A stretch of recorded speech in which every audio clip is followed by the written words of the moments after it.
Esse desdobramento da CPI da Covid vai reverberar. Eu queria aproveitar agora e conversar com o cientista político da Fundação Getúlio Vargas, da FGV, Eduardo Green. Eduardo, seja muito bem-vindo ao Jornal da Manhã, segunda edição. Nós estamos aqui com o nosso comentarista também, o Diogo Schelp. Um ótimo dia. Bom dia, William. Bom dia, Diogo. Um prazer estar com você novamente e com os ouvintes da Jovem Pan. Então, eu queria agora já trazer, aproveitando a fala do senador Fernando Bezerra, e puxar um pouco da memória onde o Bolsonaro fazia justamente esse questionamento. O senador fala assim, olha, o governo federal transferiu 417 bilhões de reais para os estados e municípios, e o presidente, na época, eu lembro, há um mês atrás, ele fala o seguinte, olha, muitos governadores pagaram contas que não eram da Covid, e isso tem que ser investigado. O governo federal vai por esse caminho de ataque, através dos governistas, não é isso? Primeiro, William, acho que é importante lembrar que, salvo o mau juiz, essa conta apresentada pelo senador Fernando Bezerra, efetivamente não se traduz em dinheiro, em caixa, vamos dizer assim, transferência efetiva de dinheiro, porque também estão contabilizadas aí ampliação de prazo para pagamento de débitos junto à União. Então, efetivamente, é uma conta aí que, em termos financeiros, claro que ela foi bastante significativa, mas ela é menor do que esse valor. A segunda questão, na linha da sua pergunta, é que o presidente Bolsonaro, ou o governo, enfrenta agora na pandemia o efeito bumerangue do que foi ao longo desse um ano e um pouco mais de enfrentamento à pandemia, no qual a relação do governo federal com os governadores, com os estados e com os municípios foi sempre de muito enfrentamento, sempre de muita desautorização das medidas que vinham sendo implementadas e segue sendo assim.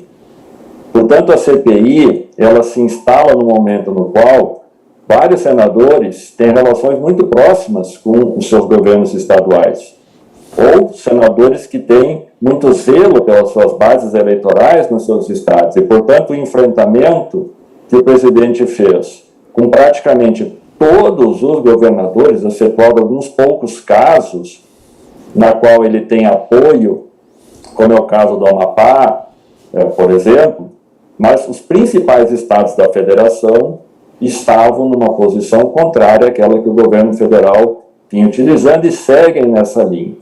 Portanto, isso vai ter efeito bastante importante na medida em que Bolsonaro não consegue ter nos apoios nos governos estaduais um elo mínimo capaz de fazer um diálogo que seja proveitoso a fim de efetivamente lidar com o enfrentamento da pandemia. O resultado disso deverá ser, portanto, uma ampliação da dificuldade que o governo vai ter neste período de lidar ao mesmo tempo com a CPI, que vai inclusive investigar este fato, e ao mesmo tempo conseguir produzir um diálogo com os governadores que inverta uma linha que ele vinha e vem utilizando até agora, que é de enfrentamento, desautorização, de buscar desgastar governadores com a opinião pública, mantendo sempre essa falsa polarização entre o direito de ir e vir, a defesa da economia, a defesa do emprego, justificando que governadores estão adotando medidas que cabem só a ele,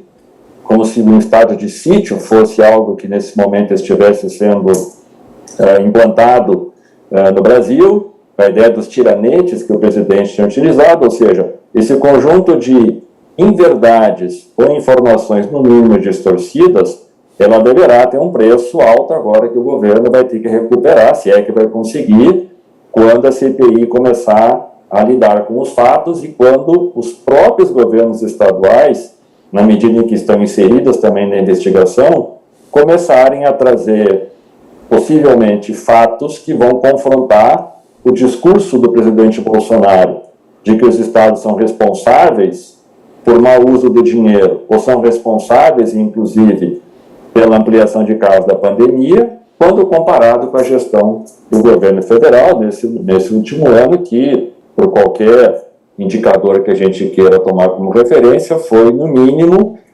muito precária, para não utilizar talvez um adjetivo mais forte. Né?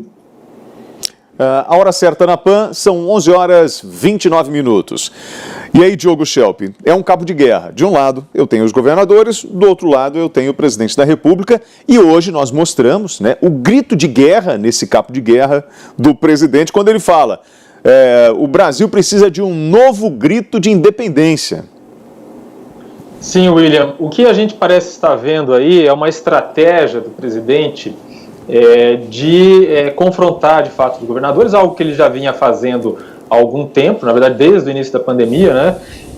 Mas por quê? Porque no âmbito do Senado, né, a atuação vai ser a dos senadores governistas, e que agora, nesse momento, aí estão com o seu kit obstrução, digamos assim, tentando atrasar os trabalhos da CPI.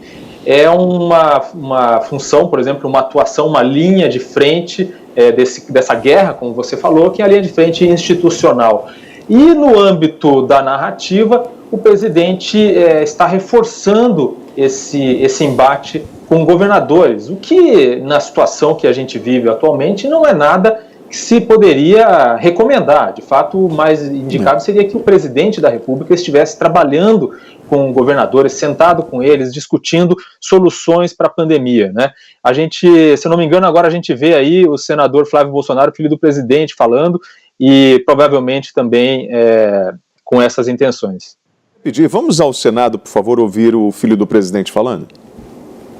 Juros mais baixos da história do nosso país. Tem uma coisa que o especulador não está ganhando aqui no Brasil, é dinheiro. Tem que meter o dinheiro dele para empreender e gerar empregos. E no restante eu concordo com o senador Everton, que foi muito equilibrado e ponderado, responsável no ponto de vista, presidente. Porque aquele parlamentar que tiver nessa CPI e quiser subir nos caixões dos quase 400 mil mortos para fazer política rasteira e barata, para atacar o presidente Bolsonaro, o governo federal e antecipar o palco de 2022, esse a população vai saber identificar, avaliar e julgar. Porque quem nos julga é o eleitor. E com certeza está todo mundo de olho nisso aqui e vai acompanhar de perto. E com relação à questão do senador Renan Calheiros, né, como eu já falei no nosso grupo de WhatsApp de senadores, e infelizmente mais uma vez a conversa é vazada, e eu não tenho problema nenhum, porque o que eu falo ali eu falo em qualquer lugar. Eu queria primeiro dirigir a palavra ao senador Eduardo Braga, que é o presidente do meu bloco.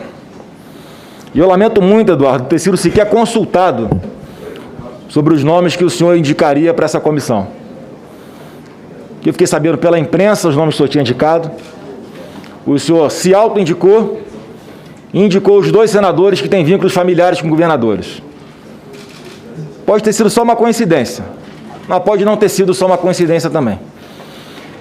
E em função desse desprestígio, eu vou conversar com o meu líder do Republicanos e vamos estudar sim a saída do Republicanos do bloco ligado ao MDB.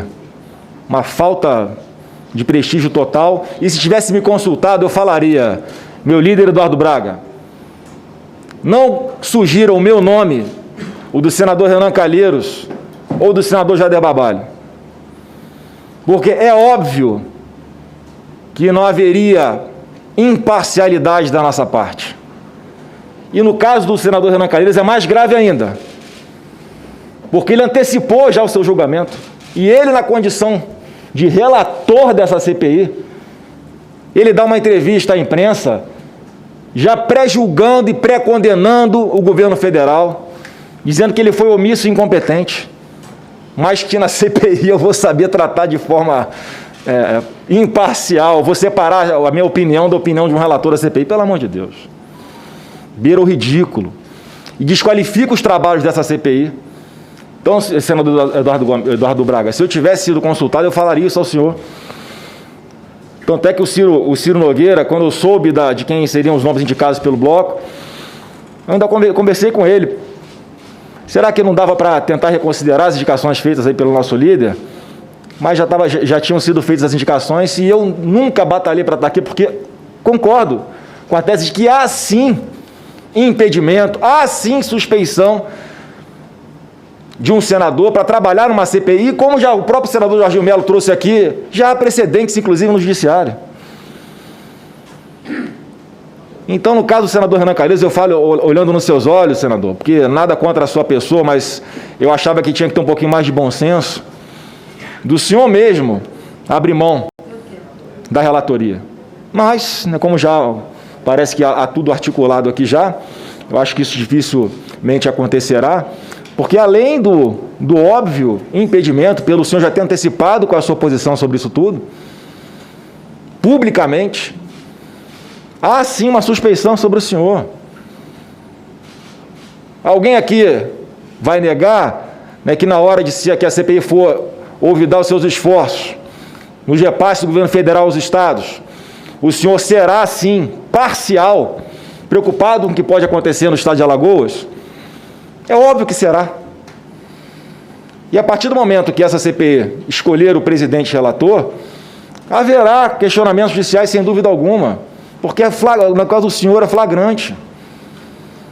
Imagina se eu fosse indicado pelo senador Eduardo Braga para ser o relator dessa comissão.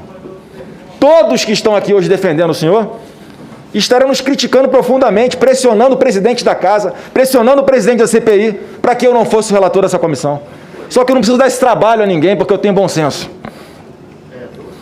E para concluir, presidente, eu espero que Deus dê sabedoria aqui aos membros, né, porque eu acho que pior do que o senador Renan Calheiros insistir em ser o relator, quem vota nele, desconsiderando isso tudo, está no mesmo patamar, infelizmente. Que dê sabedoria a todos para que escolham um relator pelo menos isento, com responsabilidade de buscar aquilo que o senador Everton falou aqui, ajudar de alguma forma a combater os males, talvez o maior mal que nós já vimos passar em nossas vidas, algo inédito em todo o mundo, algo inédito para todos os governantes de todos os estados do mundo. E aí ficar aqui fazendo análise, sentado no ar-condicionado, vendo o replay, indo e voltando para ver se estava impedido ou se não estava, uma espécie de VAR, é muito fácil.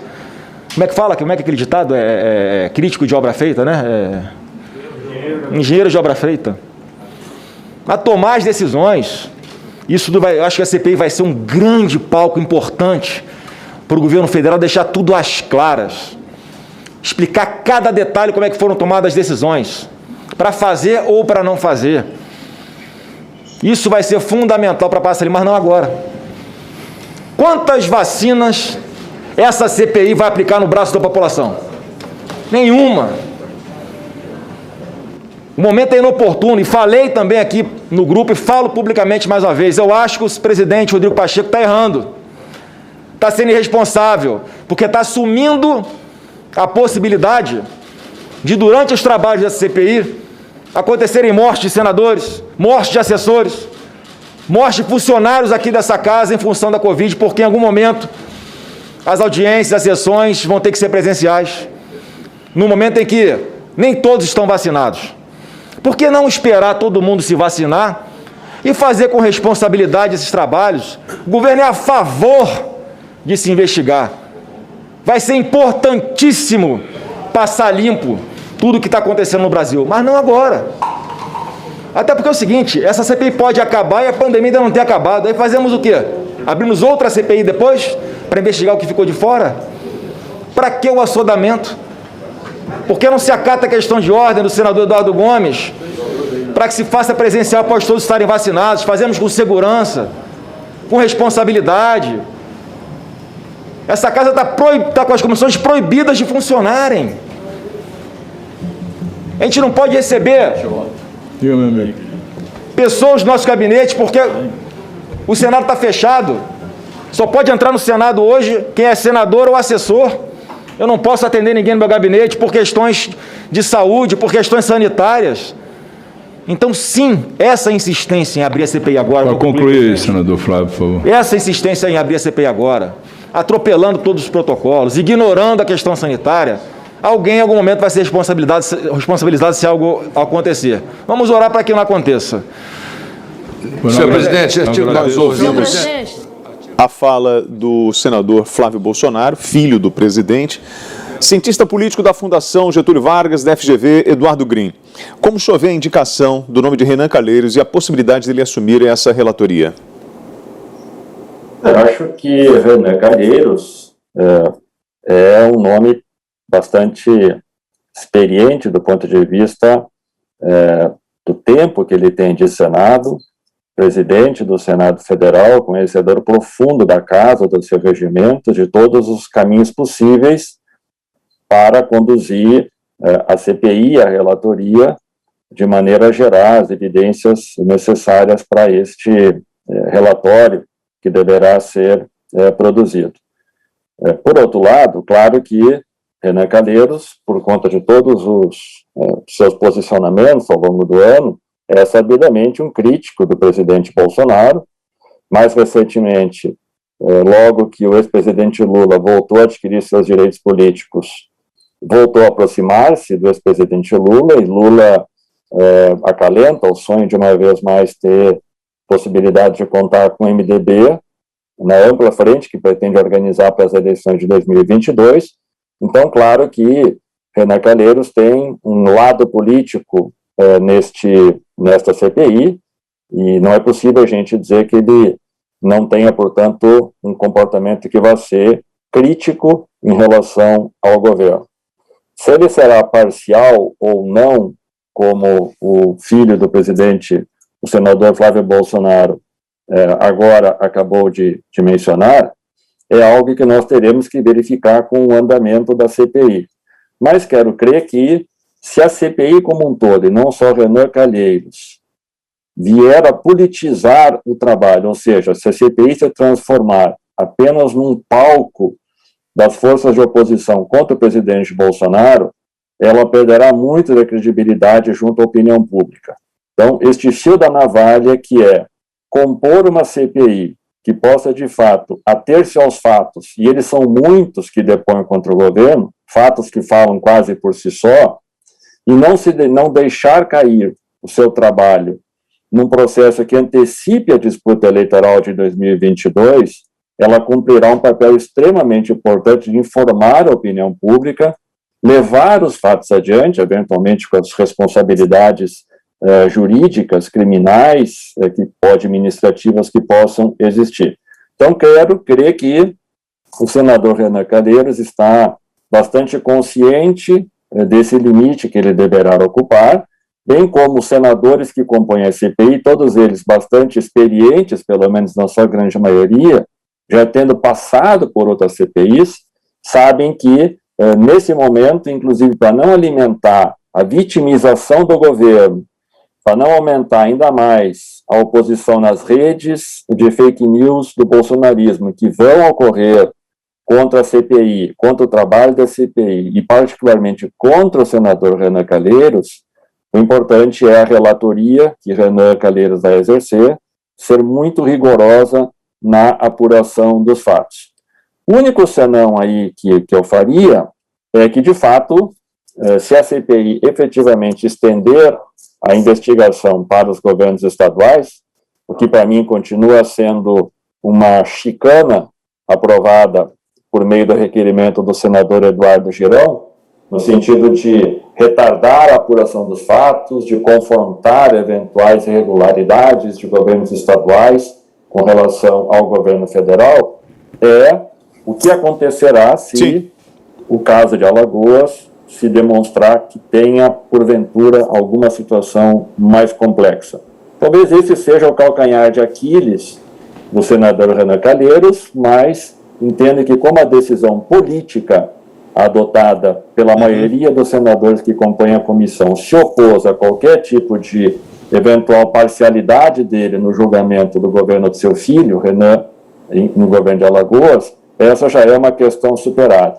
Mas reitero que espera-se que Renan Calheiros, assim como toda a CPI, atenha-se aos fatos. Os fatos haverão de produzir evidências bastante robustas por tudo aquilo que nós já temos de informação disponível por conta do comportamento negacionista que este governo teve desde que a pandemia teve início no ano passado. Eduardo, eu agradeço a participação do cientista político da Fundação Getúlio Vargas, FGV, o Eduardo Grin. Eduardo, obrigado pela participação no Jornal da Manhã, segunda edição, e por todas as suas análises. Tenha um bom dia.